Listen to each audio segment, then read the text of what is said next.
بسم اللہ الرحمن الرحیم۔ سید ابو العلا مودودی رحمۃ اللہ علیہ کی کتاب اسلامی نظام زندگی اور اس کے بنیادی تصورات کے پہلے باب سے ہمارا آج کا موضوع ہے زندگی بعد موت۔ موت کے بعد کوئی دوسری زندگی ہے یا نہیں، اور ہے تو کیسی ہے؟ یہ سوال حقیقت میں ہمارے علم کی رسائی سے دور ہے۔ ہمارے پاس وہ آنکھیں نہیں جن سے ہم موت کی سرحد کے اس پار جھانک کر دیکھ سکیں کہ وہاں کیا ہے اور کیا نہیں ہے۔ ہمارے پاس وہ کان نہیں جن سے ہم ادھر کی کوئی آواز سن سکیں۔ ہم کوئی ایسا آلہ بھی نہیں رکھتے جس کے ذریعے سے تحقیق کے ساتھ معلوم کیا جا سکے کہ ادھر کچھ ہے یا کچھ نہیں ہے۔ لہٰذا جہاں تک سائنس کا تعلق ہے، یہ سوال اس کے دائرے سے قطعی خارج ہے۔ جو شخص سائنس کا نام لے کر کہتا ہے کہ موت کے بعد کوئی زندگی نہیں ہے، وہ بالکل ایک غیر سائنٹیفک بات کہتا ہے۔ سائنس کی روح سے نہ تو یہ کہا جا سکتا ہے کہ کوئی زندگی ہے اور نہ یہ کہ کوئی زندگی نہیں ہے۔ جب تک ہم کوئی یقینی ذریعہ علم نہیں پاتے، کم از کم اس وقت تک تو صحیح سائنٹیفک رویہ یہی ہو سکتا ہے کہ ہم زندگی کے بعد موت کا اقرار کریں، نہ انکار۔ مگر کیا عملی زندگی میں ہم اس سائنٹیفک رویے کو نبھا سکتے ہیں؟ شاید نہیں، بلکہ یقیناً نہیں۔ عقلی حیثیت سے تو یہ ممکن ہے کہ جب ایک چیز کو جاننے کے ذرائع ہمارے پاس نہ ہوں تو اس کے متعلق ہم نفی اور اثبات دونوں سے پرہیز کریں، لیکن جب اسی چیز کا تعلق ہماری عملی زندگی سے ہو تو ہمارے لیے اس کے سوا کوئی چارہ نہیں رہتا کہ یا تو انکار پر اپنا طرز عمل قائم کریں یا اقرار پر۔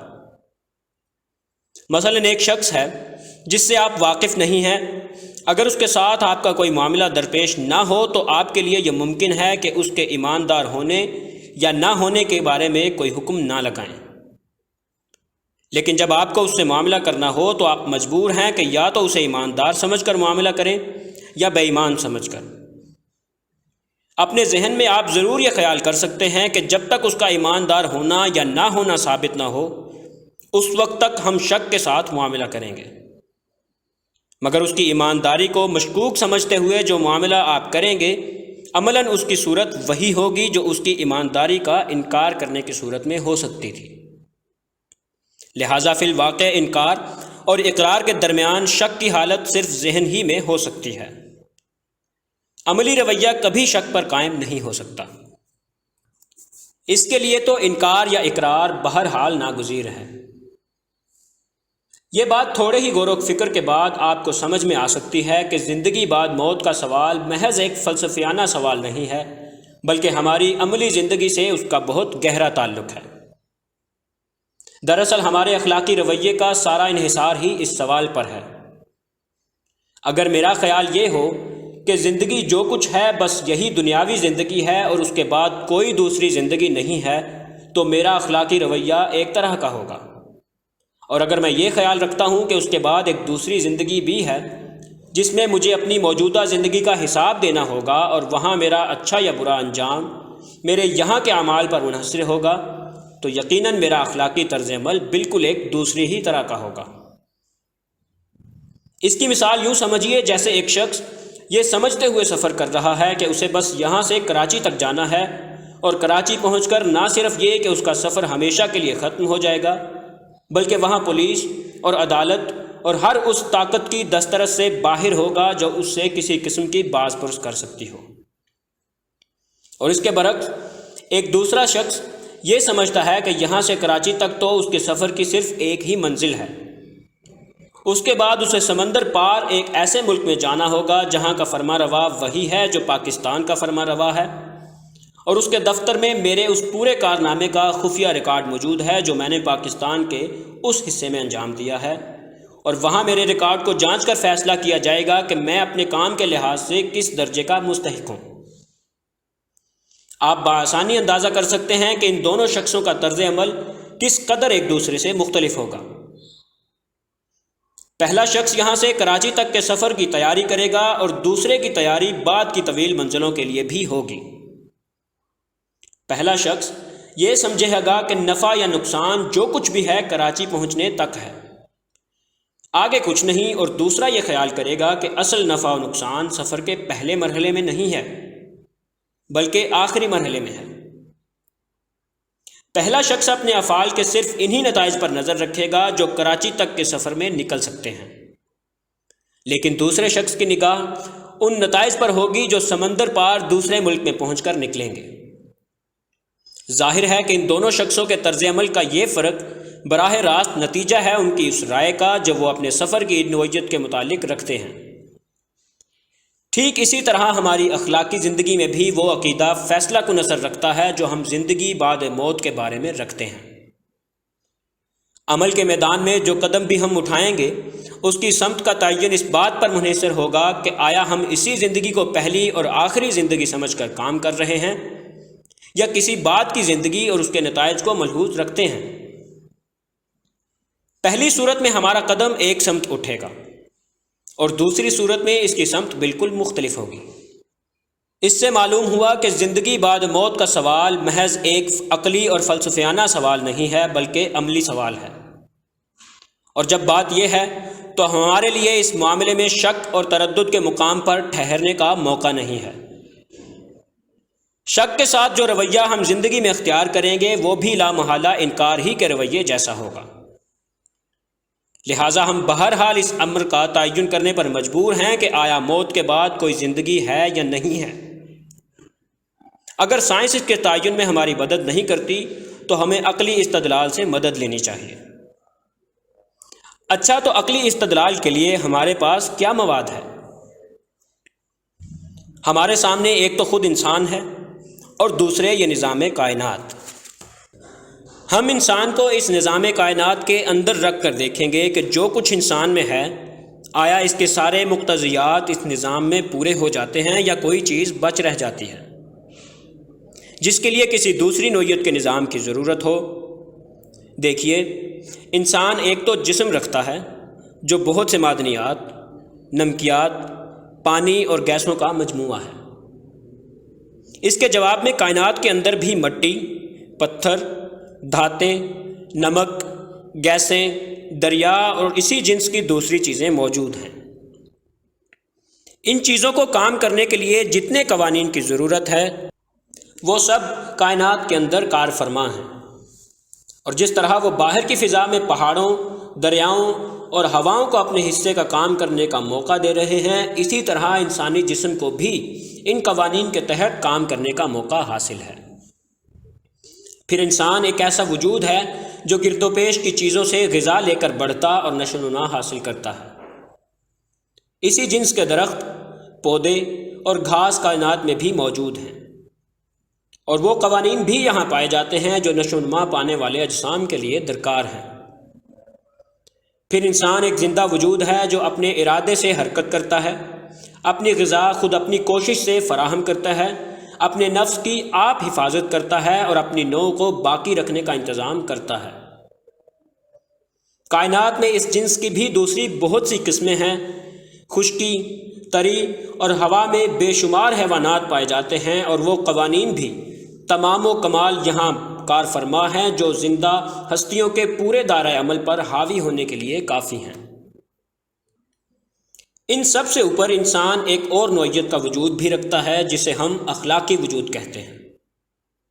اس کے اندر نیکی اور بدی کرنے کا شعور ہے، نیک اور بد کی تمیز ہے، نیکی اور بدی کرنے کی قوت ہے، اور اس کی فطرت یہ مطالبہ کرتی ہے کہ نیکی کا اچھا اور بدی کا برا نتیجہ ظاہر ہو۔ وہ ظلم اور انصاف، سچائی اور جھوٹ، حق اور ناحق، رحم اور بے رحمی، احسان اور احسان فراموشی، فیاضی اور بخل، امانت اور خیانت، اور ایسی ہی مختلف اخلاقی صفات کے درمیان فرق کرتا ہے۔ یہ صفات عملاً اس کی زندگی میں پائی جاتی ہیں، اور یہ محض خیالی چیزیں نہیں ہیں بلکہ بالفعل ان کے اثرات انسانی تمدن پر مرتب ہوتے ہیں۔ لہٰذا انسان جس فطرت پر پیدا ہوا ہے اس کا شدت کے ساتھ تقاضا یہ ہے کہ جس طرح اس کے افعال کے طبی نتائج رونما ہوتے ہیں اسی طرح اخلاقی نتائج بھی رونما ہوں۔ مگر نظام کائنات پر گہری نگاہ ڈال کر دیکھیے، کیا اس نظام میں انسانی افعال کے اخلاقی نتائج پوری طرح رونما ہو سکتے ہیں؟ میں آپ کو یقین دلاتا ہوں کہ یہاں اس کا امکان نہیں ہے، اس لیے کہ یہاں کم از کم ہمارے علم کی حد تک کوئی دوسری ایسی مخلوق نہیں پائی جاتی جو اخلاقی وجود رکھتی ہو۔ سارا نظام کائنات طبی قوانین کے متحد چل رہا ہے، اخلاقی قوانین اس میں کسی طرف کار فرما نظر نہیں آتے۔ یہاں روپے میں وزن اور قیمت ہے، مگر سچائی میں نہ وزن ہے نہ قیمت۔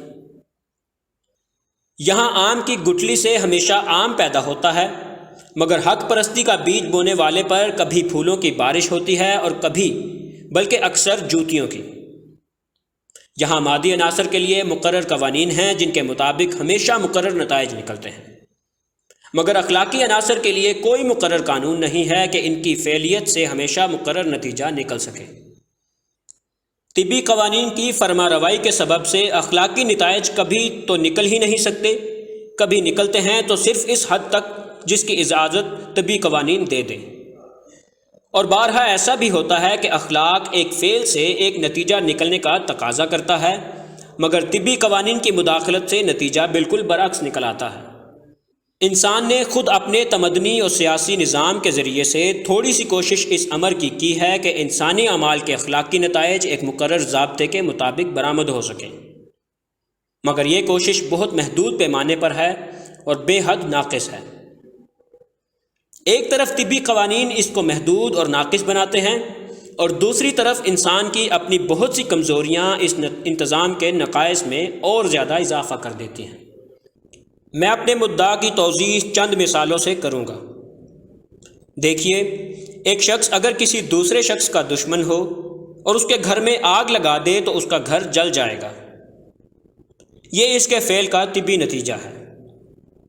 اس کا اخلاقی نتیجہ یہ ہونا چاہیے کہ اس شخص کو اتنی ہی سزا ملے جتنا اس نے ایک خاندان کو نقصان پہنچایا ہے، مگر اس نتیجے کا ظاہر ہونا اس بات پر موقوف ہے کہ آگ لگانے والے کا سراغ ملے، وہ پولیس کے ہاتھ آ سکے، اس پر جرم ثابت ہو، عدالت پوری طرح اندازہ کر سکے کہ آگ لگنے سے اس خاندان کو اور اس کی آئندہ نسلوں کو ٹھیک کتنا نقصان پہنچا ہے، اور پھر انصاف کے ساتھ اس مجرم کو اتنی ہی سزا دے۔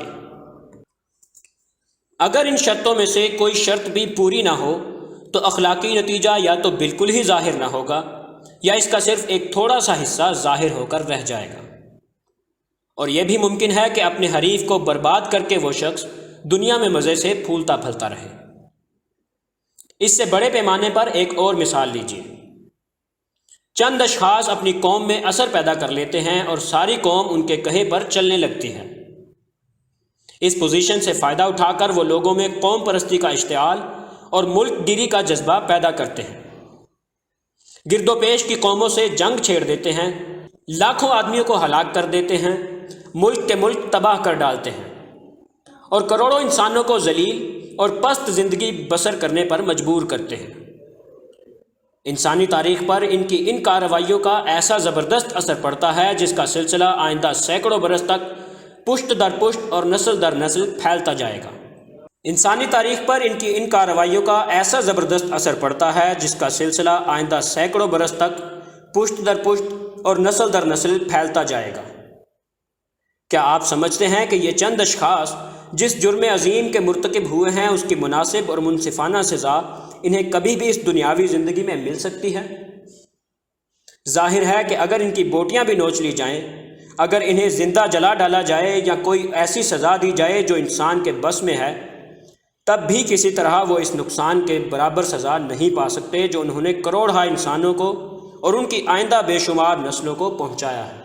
موجودہ نظام کائنات جن طبی قوانین پر چل رہا ہے ان کے تحت کسی طرح یہ ممکن نہیں کہ وہ اپنے جرم کے برابر سزا پا سکے۔ اسی طرح ان نیک انسانوں کو لیجئے جنہوں نے نوع انسانی کو حق اور راستے کی تعلیم دی اور ہدایت کی روشنی دکھائی، جن کے فیض سے بے شمار انسانی نسلیں صدیوں سے فائدہ اٹھا رہی ہیں اور نامعلوم آئندہ کتنی صدیوں تک اٹھاتی چلی جائیں گی۔ کیا یہ ممکن ہے کہ ایسے لوگوں کی خدمات کا پورا صلہ انہیں اس دنیا میں مل سکے؟ کیا آپ تصور کر سکتے ہیں کہ موجودہ طبی قوانین کی حدود کے اندر ایک شخص اپنے اس عمل کا پورا صلہ حاصل کر سکتا ہے جس کا رد عمل اس کے مرنے کے بعد ہزاروں برس تک اور بے شمار انسانوں تک پھیل گیا ہو؟ جیسا کہ میں ابھی بیان کر چکا ہوں، اول تو موجودہ نظام کائنات جن قوانین پر چل رہا ہے ان کے اندر اتنی گنجائش ہی نہیں ہے کہ انسانی افعال کے اخلاقی نتائج پوری طرح مرتب ہو سکیں۔ دوسرے، یہاں چند سال کی زندگی میں انسان جو عمل بھی کرتا ہے اس کے رد عمل کا سلسلہ اتنا وسیع ہوتا ہے اور اتنی مدت تک جاری رہتا ہے کہ صرف اسی کے پورے نتائج وصول کرنے کے لیے ہزاروں بلکہ لاکھوں برس کی زندگی درکار ہے، اور موجودہ قوانین قدرت کے ماتحت انسان کو اتنی زندگی ملنا ناممکن ہے۔ اس سے معلوم ہوا کہ انسانی ہستی کے خاکی، عضوی اور حیوانی عناصر کے لیے تو موجودہ طبی دنیا اور اس کے قوانین ہیں، مگر اس کے اخلاقی عنصر کے لیے یہ دنیا بالکل ناکافی ہے۔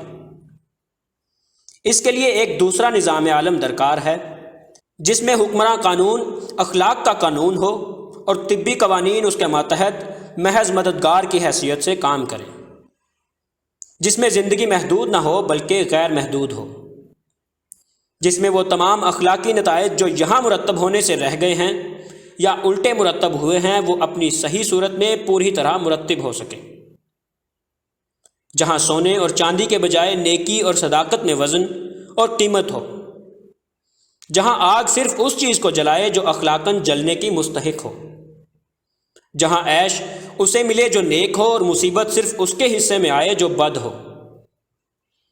عقل چاہتی ہے، فطرت مطالبہ کرتی ہے کہ ایک ایسا نظام عالم ضرور ہونا چاہیے۔ جہاں تک عقلی استدلال کا تعلق ہے وہ ہم کو صرف ہونا چاہیے کی حد تک لے جا کر چھوڑ دیتا ہے۔ اب رہا یہ سوال کہ آیا واقعی کوئی ایسا عالم ہے بھی، تو ہماری عقل اور ہمارا علم دونوں اس کا حکم لگانے سے عاجز ہیں۔ یہاں قرآن ہماری مدد کرتا ہے، وہ کہتا ہے کہ تمہاری عقل اور تمہاری فطرت جس چیز کا مطالبہ کرتی ہے فی الحقیقت وہ ہونے والی ہے۔ موجودہ نظام عالم جو طبی قوانین پر بنا ہے ایک وقت میں توڑ ڈالا جائے گا، اس کے بعد ایک دوسرا نظام بنے گا جس میں زمین و آسمان اور ساری چیزیں ایک دوسرے ڈھنگ پر ہوں گی۔ پھر اللہ تعالیٰ تمام انسانوں کو جو ابتدائے آفرینش سے قیامت تک پیدا ہوئے تھے دوبارہ پیدا کر دے گا اور بیک وقت ان سب کو اپنے سامنے جمع کرے گا۔ وہاں ایک ایک شخص کا، ایک ایک قوم کا اور پوری انسانیت کا ریکارڈ ہر غلطی اور ہر فروگزاشت کے بغیر محفوظ ہوگا۔ ہر شخص کے ایک ایک عمل کا جتنا رد عمل دنیا میں ہوا ہے اس کی پوری روداد موجود ہوگی۔ وہ تمام نسلیں گواہوں کے کٹہرے میں حاضر ہوں گی جو اس رد عمل سے متاثر ہوئیں۔ ایک ایک ذرہ جس پر انسان کے اقوال اور افعال کے نقوش ثبت ہوئے تھے اپنی داستان سنائے گا۔ خود انسان کے ہاتھ اور پاؤں اور آنکھ اور زبان اور تمام اعضاء شہادت دیں گے کہ ان سے اس نے کس طرح کام لیا۔ پھر اس روداد پر وہ سب سے بڑا حاکم پورے انصاف کے ساتھ فیصلہ کرے گا کہ کون کتنے انعام کا مستحق ہے اور کون کتنی سزا کا۔ یہ انعام اور یہ سزا دونوں چیزیں اتنے بڑے پیمانے پر ہوں گی جن کا کوئی اندازہ موجودہ نظام عالم کی محدود مقداروں کے لحاظ سے نہیں کیا جا سکتا۔ وہاں وقت اور جگہ کا معیار کچھ اور ہی ہوں گے، وہاں کی مقداریں کچھ اور ہوں گی، وہاں کے قوانین قدرت کسی اور قسم کے ہوں گے۔ انسان کی جن نیکیوں کے اثرات دنیا میں ہزاروں برس چلتے رہے ہیں وہاں وہ ان کا بھرپور صلہ وصول کر سکے گا، بغیر اس کے کہ موت اور بیماری اور بڑھاپا یا اس کے عیش کا سلسلہ توڑ سکے۔ اور اسی طرح انسان کی جن برائیوں کے اثرات دنیا میں ہزارہ برس تک اور بے شمار انسانوں تک پھیلتے رہے ہیں وہ ان کی پوری سزا بھگتے گا، بغیر اس کے کہ موت اور بے ہوشی آ کر اسے تکلیف سے بچا سکے۔ ایسی ایک زندگی اور ایسے ایک عالم کو جو لوگ ناممکن سمجھتے ہیں، مجھے ان کے ذہن کی تنگی پر ترس آتا ہے۔ اگر ہمارے موجودہ نظام عالم کا موجودہ قوانین قدرت کے ساتھ موجود ہونا ممکن ہے تو آخر ایک دوسرے نظام عالم کا دوسرے قوانین کے ساتھ وجود میں آنا کیوں ناممکن ہو؟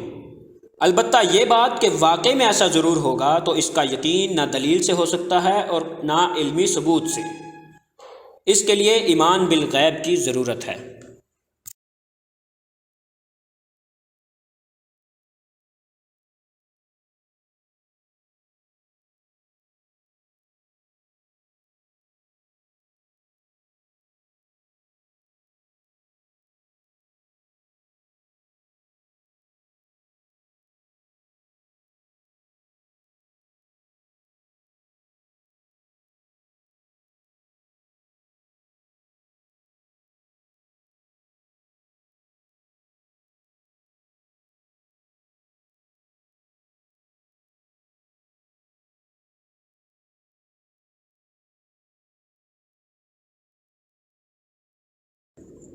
بسم اللہ الرحمن الرحیم۔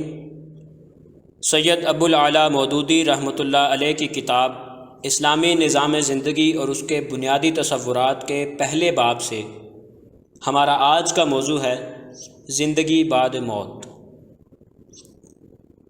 موت کے بعد کوئی دوسری زندگی ہے یا نہیں، اور ہے تو کیسی ہے؟ یہ سوال حقیقت میں ہمارے علم کی رسائی سے دور ہے۔ ہمارے پاس وہ آنکھیں نہیں جن سے ہم موت کی سرحد کے اس پار جھانک کر دیکھ سکیں کہ وہاں کیا ہے اور کیا نہیں ہے۔ ہمارے پاس وہ کان نہیں جن سے ہم ادھر کی کوئی آواز سن سکیں۔ ہم کوئی ایسا آلہ بھی نہیں رکھتے جس کے ذریعے سے تحقیق کے ساتھ معلوم کیا جا سکے کہ ادھر کچھ ہے یا کچھ نہیں ہے۔ لہٰذا جہاں تک سائنس کا تعلق ہے، یہ سوال اس کے دائرے سے قطعی خارج ہے۔ جو شخص سائنس کا نام لے کر کہتا ہے کہ موت کے بعد کوئی زندگی نہیں ہے، وہ بالکل ایک غیر سائنٹیفک بات کہتا ہے۔ سائنس کی روح سے نہ تو یہ کہا جا سکتا ہے کہ کوئی زندگی ہے اور نہ یہ کہ کوئی زندگی نہیں ہے۔ جب تک ہم کوئی یقینی ذریعہ علم نہیں پاتے، کم از کم اس وقت تک تو صحیح سائنٹیفک رویہ یہی ہو سکتا ہے کہ ہم زندگی کے بعد موت کا اقرار کریں، نہ انکار۔ مگر کیا عملی زندگی میں ہم اس سائنٹیفک رویے کو نبھا سکتے ہیں؟ شاید نہیں، بلکہ یقیناً نہیں۔ عقلی حیثیت سے تو یہ ممکن ہے کہ جب ایک چیز کو جاننے کے ذرائع ہمارے پاس نہ ہوں تو اس کے متعلق ہم نفی اور اثبات دونوں سے پرہیز کریں، لیکن جب اسی چیز کا تعلق ہماری عملی زندگی سے ہو تو ہمارے لیے اس کے سوا کوئی چارہ نہیں رہتا کہ یا تو انکار پر اپنا طرز عمل قائم کریں یا اقرار پر۔ مثلاً ایک شخص ہے جس سے آپ واقف نہیں ہیں، اگر اس کے ساتھ آپ کا کوئی معاملہ درپیش نہ ہو تو آپ کے لیے یہ ممکن ہے کہ اس کے ایماندار ہونے یا نہ ہونے کے بارے میں کوئی حکم نہ لگائیں، لیکن جب آپ کو اس سے معاملہ کرنا ہو تو آپ مجبور ہیں کہ یا تو اسے ایماندار سمجھ کر معاملہ کریں یا بے ایمان سمجھ کر۔ اپنے ذہن میں آپ ضرور یہ خیال کر سکتے ہیں کہ جب تک اس کا ایماندار ہونا یا نہ ہونا ثابت نہ ہو، اس وقت تک ہم شک کے ساتھ معاملہ کریں گے، مگر اس کی ایمانداری کو مشکوک سمجھتے ہوئے جو معاملہ آپ کریں گے، عملاً اس کی صورت وہی ہوگی جو اس کی ایمانداری کا انکار کرنے کی صورت میں ہو سکتی تھی۔ لہٰذا فی الواقع انکار اور اقرار کے درمیان شک کی حالت صرف ذہن ہی میں ہو سکتی ہے۔ عملی رویہ کبھی شک پر قائم نہیں ہو سکتا۔ اس کے لیے تو انکار یا اقرار بہرحال ناگزیر ہے۔ یہ بات تھوڑے ہی غور و فکر کے بعد آپ کو سمجھ میں آ سکتی ہے کہ زندگی بعد موت کا سوال محض ایک فلسفیانہ سوال نہیں ہے، بلکہ ہماری عملی زندگی سے اس کا بہت گہرا تعلق ہے۔ دراصل ہمارے اخلاقی رویے کا سارا انحصار ہی اس سوال پر ہے۔ اگر میرا خیال یہ ہو کہ زندگی جو کچھ ہے بس یہی دنیاوی زندگی ہے اور اس کے بعد کوئی دوسری زندگی نہیں ہے، تو میرا اخلاقی رویہ ایک طرح کا ہوگا، اور اگر میں یہ خیال رکھتا ہوں کہ اس کے بعد ایک دوسری زندگی بھی ہے جس میں مجھے اپنی موجودہ زندگی کا حساب دینا ہوگا اور وہاں میرا اچھا یا برا انجام میرے یہاں کے اعمال پر منحصر ہوگا، تو یقیناً میرا اخلاقی طرز عمل بالکل ایک دوسری ہی طرح کا ہوگا۔ اس کی مثال یوں سمجھیے جیسے ایک شخص یہ سمجھتے ہوئے سفر کر رہا ہے کہ اسے بس یہاں سے کراچی تک جانا ہے، اور کراچی پہنچ کر نہ صرف یہ کہ اس کا سفر ہمیشہ کے لیے ختم ہو جائے گا، بلکہ وہاں پولیس اور عدالت اور ہر اس طاقت کی دسترس سے باہر ہوگا جو اس سے کسی قسم کی باز پرس کر سکتی ہو۔ اور اس کے برعکس ایک دوسرا شخص یہ سمجھتا ہے کہ یہاں سے کراچی تک تو اس کے سفر کی صرف ایک ہی منزل ہے، اس کے بعد اسے سمندر پار ایک ایسے ملک میں جانا ہوگا جہاں کا فرما روا وہی ہے جو پاکستان کا فرما روا ہے، اور اس کے دفتر میں میرے اس پورے کارنامے کا خفیہ ریکارڈ موجود ہے جو میں نے پاکستان کے اس حصے میں انجام دیا ہے، اور وہاں میرے ریکارڈ کو جانچ کر فیصلہ کیا جائے گا کہ میں اپنے کام کے لحاظ سے کس درجے کا مستحق ہوں۔ آپ بآسانی اندازہ کر سکتے ہیں کہ ان دونوں شخصوں کا طرز عمل کس قدر ایک دوسرے سے مختلف ہوگا۔ پہلا شخص یہاں سے کراچی تک کے سفر کی تیاری کرے گا اور دوسرے کی تیاری بعد کی طویل منزلوں کے لیے بھی ہوگی۔ پہلا شخص یہ سمجھے گا کہ نفع یا نقصان جو کچھ بھی ہے کراچی پہنچنے تک ہے، آگے کچھ نہیں، اور دوسرا یہ خیال کرے گا کہ اصل نفع و نقصان سفر کے پہلے مرحلے میں نہیں ہے بلکہ آخری مرحلے میں ہے۔ پہلا شخص اپنے افعال کے صرف انہی نتائج پر نظر رکھے گا جو کراچی تک کے سفر میں نکل سکتے ہیں، لیکن دوسرے شخص کی نگاہ ان نتائج پر ہوگی جو سمندر پار دوسرے ملک میں پہنچ کر نکلیں گے۔ ظاہر ہے کہ ان دونوں شخصوں کے طرز عمل کا یہ فرق براہ راست نتیجہ ہے ان کی اس رائے کا جو وہ اپنے سفر کی نوعیت کے متعلق رکھتے ہیں۔ ٹھیک اسی طرح ہماری اخلاقی زندگی میں بھی وہ عقیدہ فیصلہ کن اثر رکھتا ہے جو ہم زندگی بعد موت کے بارے میں رکھتے ہیں۔ عمل کے میدان میں جو قدم بھی ہم اٹھائیں گے اس کی سمت کا تعین اس بات پر منحصر ہوگا کہ آیا ہم اسی زندگی کو پہلی اور آخری زندگی سمجھ کر کام کر رہے ہیں یا کسی بات کی زندگی اور اس کے نتائج کو ملحوظ رکھتے ہیں۔ پہلی صورت میں ہمارا قدم ایک سمت اٹھے گا اور دوسری صورت میں اس کی سمت بالکل مختلف ہوگی۔ اس سے معلوم ہوا کہ زندگی بعد موت کا سوال محض ایک عقلی اور فلسفیانہ سوال نہیں ہے بلکہ عملی سوال ہے، اور جب بات یہ ہے تو ہمارے لیے اس معاملے میں شک اور تردد کے مقام پر ٹھہرنے کا موقع نہیں ہے۔ شک کے ساتھ جو رویہ ہم زندگی میں اختیار کریں گے وہ بھی لامحالہ انکار ہی کے رویے جیسا ہوگا، لہٰذا ہم بہرحال اس امر کا تعین کرنے پر مجبور ہیں کہ آیا موت کے بعد کوئی زندگی ہے یا نہیں ہے۔ اگر سائنس اس کے تعین میں ہماری مدد نہیں کرتی تو ہمیں عقلی استدلال سے مدد لینی چاہیے۔ اچھا، تو عقلی استدلال کے لیے ہمارے پاس کیا مواد ہے؟ ہمارے سامنے ایک تو خود انسان ہے اور دوسرے یہ نظام کائنات۔ ہم انسان کو اس نظام کائنات کے اندر رکھ کر دیکھیں گے کہ جو کچھ انسان میں ہے آیا اس کے سارے مقتضیات اس نظام میں پورے ہو جاتے ہیں یا کوئی چیز بچ رہ جاتی ہے جس کے لیے کسی دوسری نوعیت کے نظام کی ضرورت ہو۔ دیکھیے، انسان ایک تو جسم رکھتا ہے جو بہت سے معدنیات، نمکیات، پانی اور گیسوں کا مجموعہ ہے۔ اس کے جواب میں کائنات کے اندر بھی مٹی، پتھر، دھاتیں، نمک، گیسیں، دریا اور اسی جنس کی دوسری چیزیں موجود ہیں۔ ان چیزوں کو کام کرنے کے لیے جتنے قوانین کی ضرورت ہے وہ سب کائنات کے اندر کار فرما ہیں، اور جس طرح وہ باہر کی فضا میں پہاڑوں، دریاؤں اور ہواؤں کو اپنے حصے کا کام کرنے کا موقع دے رہے ہیں، اسی طرح انسانی جسم کو بھی ان قوانین کے تحت کام کرنے کا موقع حاصل ہے۔ پھر انسان ایک ایسا وجود ہے جو گرد و پیش کی چیزوں سے غذا لے کر بڑھتا اور نشو و نما حاصل کرتا ہے۔ اسی جنس کے درخت، پودے اور گھاس کائنات میں بھی موجود ہیں، اور وہ قوانین بھی یہاں پائے جاتے ہیں جو نشو و نما پانے والے اجسام کے لیے درکار ہیں۔ پھر انسان ایک زندہ وجود ہے جو اپنے ارادے سے حرکت کرتا ہے، اپنی غذا خود اپنی کوشش سے فراہم کرتا ہے، اپنے نفس کی آپ حفاظت کرتا ہے اور اپنی نوع کو باقی رکھنے کا انتظام کرتا ہے۔ کائنات میں اس جنس کی بھی دوسری بہت سی قسمیں ہیں۔ خشکی، تری اور ہوا میں بے شمار حیوانات پائے جاتے ہیں، اور وہ قوانین بھی تمام و کمال یہاں کار فرما ہیں جو زندہ ہستیوں کے پورے دائرۂ عمل پر حاوی ہونے کے لیے کافی ہیں۔ ان سب سے اوپر انسان ایک اور نوعیت کا وجود بھی رکھتا ہے جسے ہم اخلاقی وجود کہتے ہیں۔ اس کے اندر نیکی اور بدی کرنے کا شعور ہے، نیک اور بد کی تمیز ہے، نیکی اور بدی کرنے کی قوت ہے، اور اس کی فطرت یہ مطالبہ کرتی ہے کہ نیکی کا اچھا اور بدی کا برا نتیجہ ظاہر ہو۔ وہ ظلم اور انصاف، سچائی اور جھوٹ، حق اور ناحق، رحم اور بے رحمی، احسان اور احسان فراموشی، فیاضی اور بخل، امانت اور خیانت، اور ایسی ہی مختلف اخلاقی صفات کے درمیان فرق کرتا ہے۔ یہ صفات عملاً اس کی زندگی میں پائی جاتی ہیں، اور یہ محض خیالی چیزیں نہیں ہیں بلکہ بالفعل ان کے اثرات انسانی تمدن پر مرتب ہوتے ہیں۔ لہٰذا انسان جس فطرت پر پیدا ہوا ہے اس کا شدت کے ساتھ تقاضا یہ ہے کہ جس طرح اس کے افعال کے طبی نتائج رونما ہوتے ہیں اسی طرح اخلاقی نتائج بھی رونما ہوں۔ مگر نظام کائنات پر گہری نگاہ ڈال کر دیکھیے، کیا اس نظام میں انسانی افعال کے اخلاقی نتائج پوری طرح رونما ہو سکتے ہیں؟ میں آپ کو یقین دلاتا ہوں کہ یہاں اس کا امکان نہیں ہے، اس لیے کہ یہاں کم از کم ہمارے علم کی حد تک کوئی دوسری ایسی مخلوق نہیں پائی جاتی جو اخلاقی وجود رکھتی ہو۔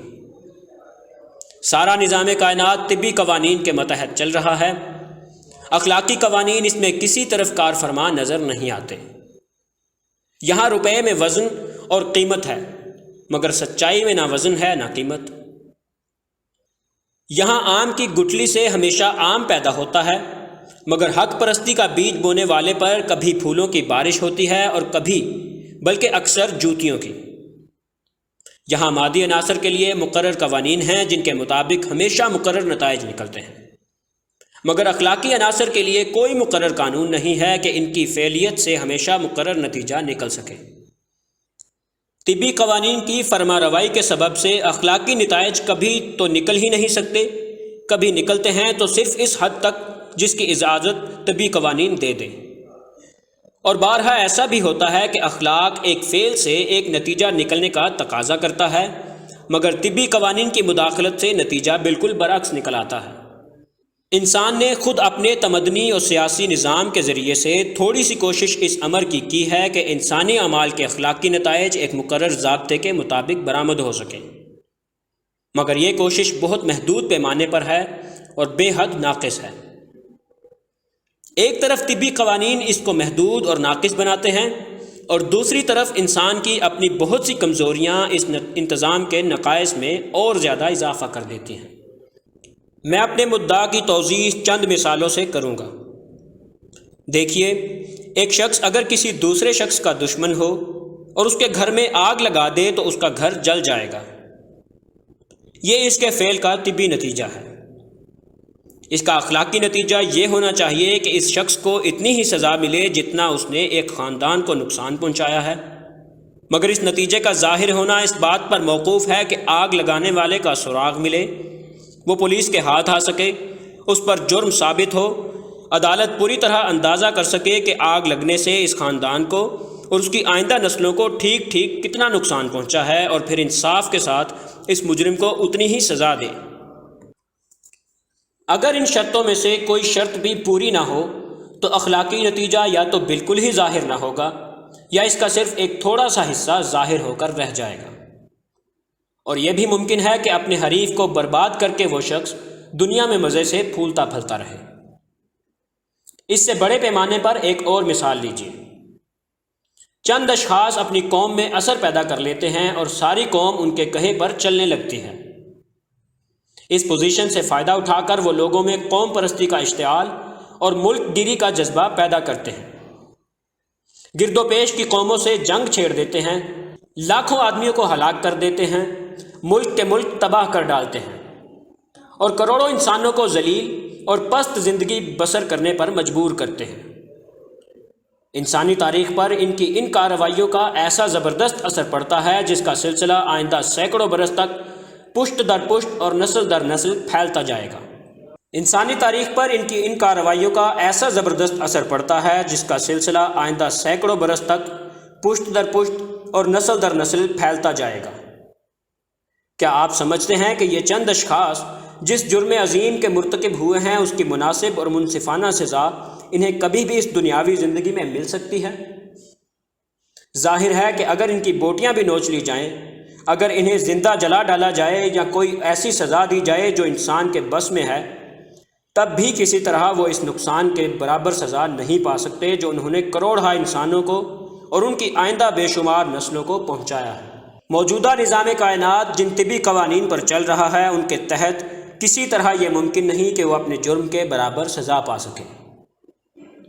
اسی طرح ان نیک انسانوں کو لیجئے جنہوں نے نوع انسانی کو حق اور راستے کی تعلیم دی اور ہدایت کی روشنی دکھائی، جن کے فیض سے بے شمار انسانی نسلیں صدیوں سے فائدہ اٹھا رہی ہیں اور نامعلوم آئندہ کتنی صدیوں تک اٹھاتی چلی جائیں گی۔ کیا یہ ممکن ہے کہ ایسے لوگوں کی خدمات کا پورا صلہ انہیں اس دنیا میں مل سکے؟ کیا آپ تصور کر سکتے ہیں کہ موجودہ طبی قوانین کی حدود کے اندر ایک شخص اپنے اس عمل کا پورا صلہ حاصل کر سکتا ہے جس کا رد عمل اس کے مرنے کے بعد ہزاروں برس تک اور بے شمار انسانوں تک پھیل گیا ہو؟ جیسا کہ میں ابھی بیان کر چکا ہوں، اول تو موجودہ نظام کائنات جن قوانین پر چل رہا ہے ان کے اندر اتنی گنجائش ہی نہیں ہے کہ انسانی افعال کے اخلاقی نتائج پوری طرح مرتب ہو سکیں۔ دوسرے، یہاں چند سال کی زندگی میں انسان جو عمل بھی کرتا ہے اس کے رد عمل کا سلسلہ اتنا وسیع ہوتا ہے اور اتنی مدت تک جاری رہتا ہے کہ صرف اسی کے پورے نتائج وصول کرنے کے لیے ہزاروں بلکہ لاکھوں برس کی زندگی درکار ہے، اور موجودہ قوانین قدرت کے ماتحت انسان کو اتنی زندگی ملنا ناممکن ہے۔ اس سے معلوم ہوا کہ انسانی ہستی کے خاکی، عضوی اور حیوانی عناصر کے لیے تو موجودہ طبی دنیا اور اس کے قوانین ہیں، مگر اس کے اخلاقی عنصر کے لیے یہ دنیا بالکل ناکافی ہے۔ اس کے لیے ایک دوسرا نظام عالم درکار ہے جس میں حکمراں قانون اخلاق کا قانون ہو اور طبی قوانین اس کے ماتحت محض مددگار کی حیثیت سے کام کریں، جس میں زندگی محدود نہ ہو بلکہ غیر محدود ہو، جس میں وہ تمام اخلاقی نتائج جو یہاں مرتب ہونے سے رہ گئے ہیں یا الٹے مرتب ہوئے ہیں وہ اپنی صحیح صورت میں پوری طرح مرتب ہو سکیں، جہاں سونے اور چاندی کے بجائے نیکی اور صداقت میں وزن اور قیمت ہو، جہاں آگ صرف اس چیز کو جلائے جو اخلاقاً جلنے کی مستحق ہو، جہاں عیش اسے ملے جو نیک ہو اور مصیبت صرف اس کے حصے میں آئے جو بد ہو۔ عقل چاہتی ہے، فطرت مطالبہ کرتی ہے کہ ایک ایسا نظام عالم ضرور ہونا چاہیے۔ جہاں تک عقلی استدلال کا تعلق ہے وہ ہم کو صرف ہونا چاہیے کی حد تک لے جا کر چھوڑ دیتا ہے۔ اب رہا یہ سوال کہ آیا واقعی کوئی ایسا عالم ہے بھی، تو ہماری عقل اور ہمارا علم دونوں اس کا حکم لگانے سے عاجز ہیں۔ یہاں قرآن ہماری مدد کرتا ہے، وہ کہتا ہے کہ تمہاری عقل اور تمہاری فطرت جس چیز کا مطالبہ کرتی ہے فی الحقیقت وہ ہونے والی ہے۔ موجودہ نظام عالم جو طبی قوانین پر بنا ہے ایک وقت میں توڑ ڈالا جائے گا، اس کے بعد ایک دوسرا نظام بنے گا جس میں زمین و آسمان اور ساری چیزیں ایک دوسرے ڈھنگ پر ہوں گی۔ پھر اللہ تعالیٰ تمام انسانوں کو جو ابتدائے آفرینش سے قیامت تک پیدا ہوئے تھے دوبارہ پیدا کر دے گا اور بیک وقت ان سب کو اپنے سامنے جمع کرے گا۔ وہاں ایک ایک شخص کا، ایک ایک قوم کا اور پوری انسانیت کا ریکارڈ ہر غلطی اور ہر فروگزاشت کے بغیر محفوظ ہوگا۔ ہر شخص کے ایک ایک عمل کا جتنا رد عمل دنیا میں ہوا ہے اس کی پوری روداد موجود ہوگی۔ وہ تمام نسلیں گواہوں کے کٹہرے میں حاضر ہوں گی جو اس رد عمل سے متاثر ہوئیں۔ ایک ایک ذرہ جس پر انسان کے اقوال اور افعال کے نقوش ثبت ہوئے تھے اپنی داستان سنائے گا۔ خود انسان کے ہاتھ اور پاؤں اور آنکھ اور زبان اور تمام اعضاء شہادت دیں گے کہ ان سے اس نے کس طرح کام لیا۔ پھر اس روداد پر وہ سب سے بڑا حاکم پورے انصاف کے ساتھ فیصلہ کرے گا کہ کون کتنے انعام کا مستحق ہے اور کون کتنی سزا کا۔ یہ انعام اور یہ سزا دونوں چیزیں اتنے بڑے پیمانے پر ہوں گی جن کا کوئی اندازہ موجودہ نظام عالم کی محدود مقداروں کے لحاظ سے نہیں کیا جا سکتا۔ وہاں وقت اور جگہ کا معیار کچھ اور ہی ہوں گے، وہاں کی مقداریں کچھ اور ہوں گی، وہاں کے قوانین قدرت کسی اور قسم کے ہوں گے۔ انسان کی جن نیکیوں کے اثرات دنیا میں ہزاروں برس چلتے رہے ہیں وہاں وہ ان کا بھرپور صلہ وصول کر سکے گا، بغیر اس کے کہ موت اور بیماری اور بڑھاپا یا اس کے عیش کا سلسلہ توڑ سکے۔ اور اسی طرح انسان کی جن برائیوں کے اثرات دنیا میں ہزارہ برس تک اور بے شمار انسانوں تک پھیلتے رہے ہیں وہ ان کی پوری سزا بھگتے گا، بغیر اس کے کہ موت اور بے ہوشی آ کر اسے تکلیف سے بچا سکے۔ ایسی ایک زندگی اور ایسے ایک عالم کو جو لوگ ناممکن سمجھتے ہیں مجھے ان کے ذہن کی تنگی پر ترس آتا ہے۔ اگر ہمارے موجودہ نظام عالم کا موجودہ قوانین قدرت کے ساتھ موجود ہونا ممکن ہے تو آخر ایک دوسرے نظام عالم کا دوسرے قوانین کے ساتھ وجود میں آنا کیوں ناممکن ہو؟ البتہ یہ بات کہ واقعی میں ایسا ضرور ہوگا تو اس کا یقین نہ دلیل سے ہو سکتا ہے اور نہ علمی ثبوت سے۔ اس کے لیے ایمان بالغیب کی ضرورت ہے۔ دینی کتب کی مزید آڈیوز اور مفید معلومات کے لیے ہمارے چینل منٹورز اکیڈیمیا کو ابھی سبسکرائب کر لیں۔